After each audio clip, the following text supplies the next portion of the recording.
Hey guys, William Mayette from No Bowl Piano. Welcome to lesson 22 of my No Bowl Guide to Jazz Piano. Today we're talking about easy boogie-woogie bass. All right, so let's get started.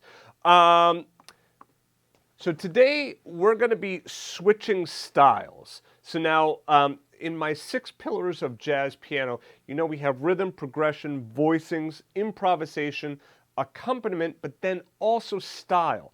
So we've moved into kind of some bossa nova style. We've done some walking bass. We've done some minor. So we've done a lot of different styles already. And today we're going to add in some boogie-woogie as well. Now you might say, hey, wait a second, Willie. Boogie-woogie is not really part of jazz.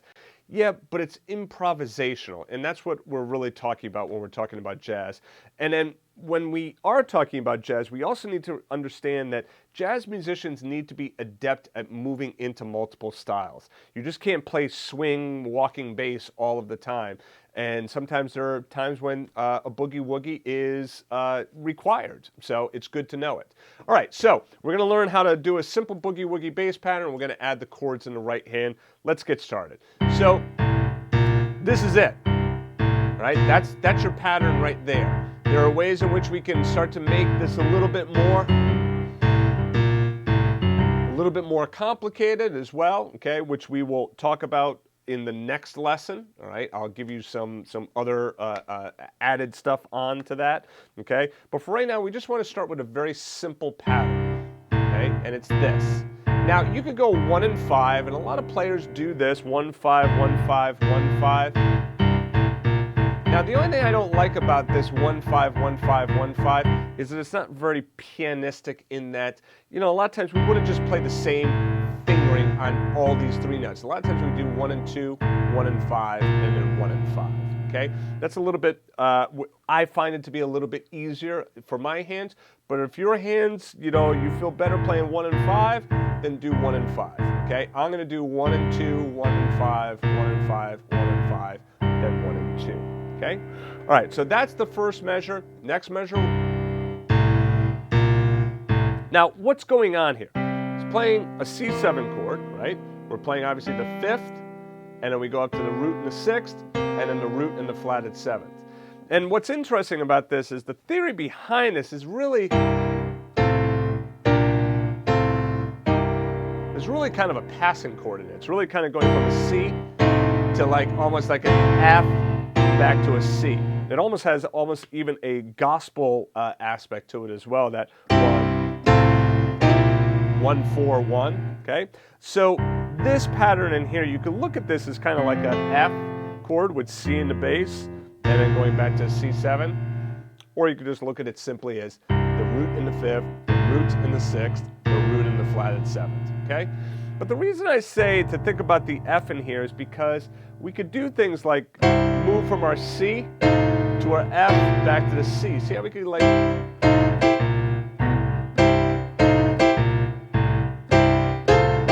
or stuff like that, right? That's a very, very common sound there, isn't it? And really, what am I playing here? I'm playing an F chord in the right hand, and then I go back to a C. So C, F, C. Okay, so that 1, 4, 1 element is definitely baked into this bass line. And then, of course, we do it one more time. Okay? So this whole first line.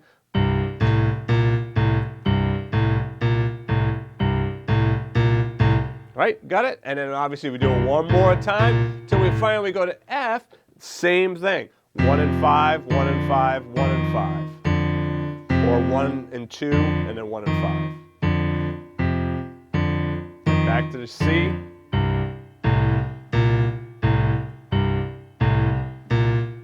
And then G.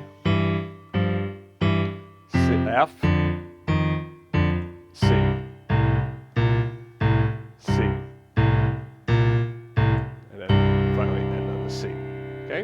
All right, so let's go back. Let's do this whole thing again. And then what I also want to do is I want to talk to you about the technique here. I'll see some boogie-woogie players, and they'll be playing like... I mean, you'll literally see like their keyboard and stuff around it shaking. You want to be really careful on that because you can hurt yourself, right? If you're playing that heavy, you can hurt your arms, you can hurt your elbows, you can hurt your wrists. Okay, how do I know? I've done it, right? I had, you know, I had to wear braces and stuff like that, like, you know, how to be careful for carpal tunnel. So I know firsthand what can happen when you're playing too heavy. So one thing that's great about this is like, see how there's motion in my arm here? I'm not staying stiff. So if I were to play it with my right arm, see that I'm moving my elbow here? Don't stay stiff. Don't stay just like, okay? In the goal of like trying to play it faster and faster and faster, you want to stay nice and loose.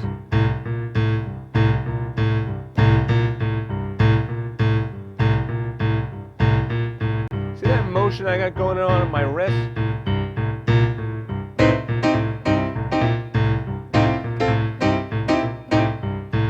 The other thing is, don't try to make it too clean. Nice and proper. No. This is the blues. It's boogie-woogie. A lot of times it's going to be... It's going to sound a little dirty sometimes. Sometimes it's good when it doesn't sound... That doesn't sound also like... so clean, like...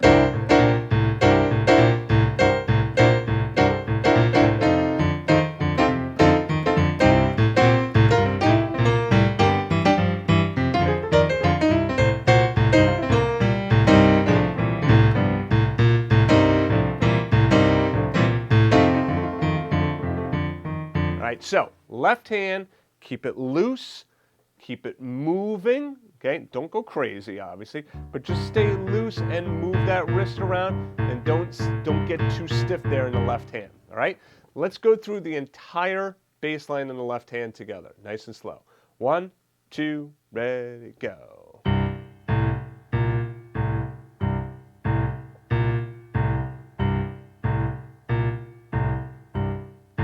Up to F.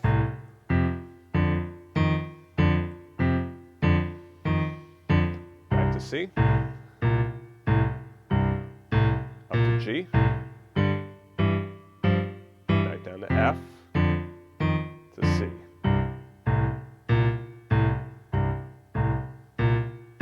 And then you can either end on the C or keep going. Okay? Now, the right hand, what we could do is take the chords that we learned in yesterday's lesson and apply those exact same chords, exact same rhythm, but with this bass line. So before we did this, right? We did that walking bass line. Now what we're going to do is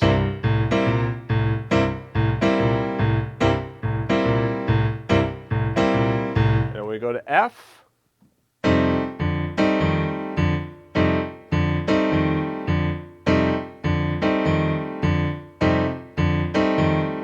And when we go to G,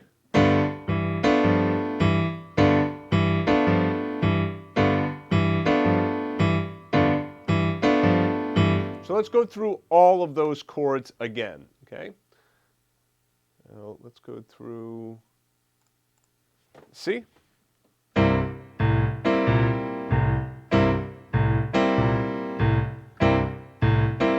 Just stay on that for a little while.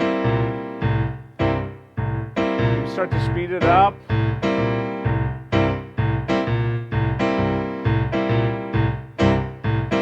Try playing the thumb, try playing the second finger, see which one you like better.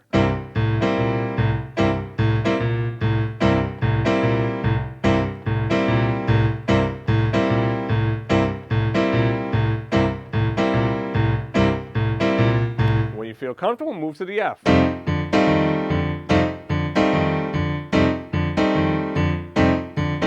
I did that in that chord, I played that chord, and I just crushed the ninth in there. Or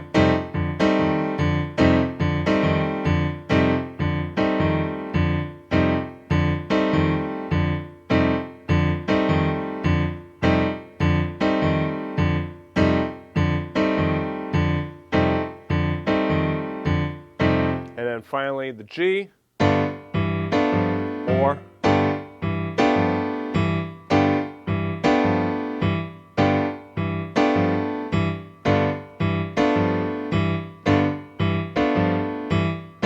Now, one thing you could do is you can roll these chords as well. So like,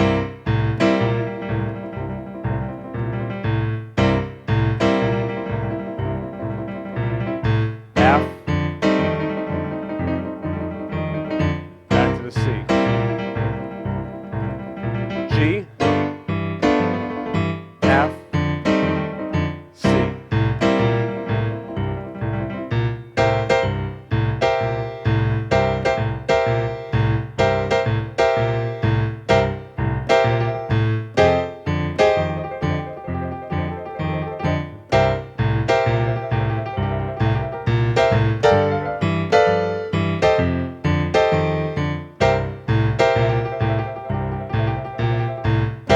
Okay, so you notice that I'm playing around with the chords up here. I'm also doing some rolls, the tremolos, right?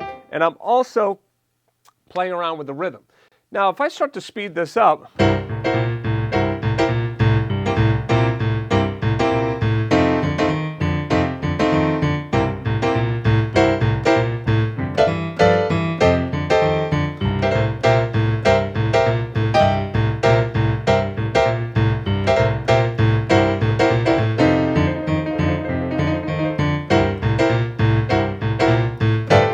I mean, you can hear it sounds really nice as you start to speed this up, even though the bass line is pretty simple. So like I said, tomorrow I'll show you some alterations to this. I'm also going to show you a couple of licks that you can add in the right hand that are good not only over this bass line, but also over, you know, a walking bass line as well. All right, so what you should be practicing is practice this bass line slow and steady before you add the chords. Just get the bass line down by itself. And then one thing you can practice is just moving between those chords quickly rather than staying on the C7 chord for, you know, 4 measures. Just do what I'm doing right here, just going between each chord. Then add the chords as whole notes to start. And you could do the inversions that we were doing. Then play the chord rhythm and add the tremolos where you can and when you can, once you feel comfortable. All right, so don't think you have to do that rhythm, you know, right away. And remember, one thing I didn't say on the rhythm is take a look at where they line up. I think you would see this, but it's together, left, right, so.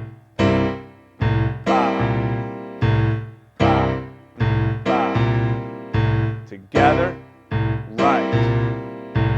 All right, and then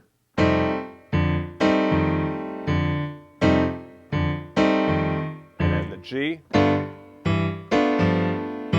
Okay, so practice all of that, and of course, be sure to participate in the jam session as well.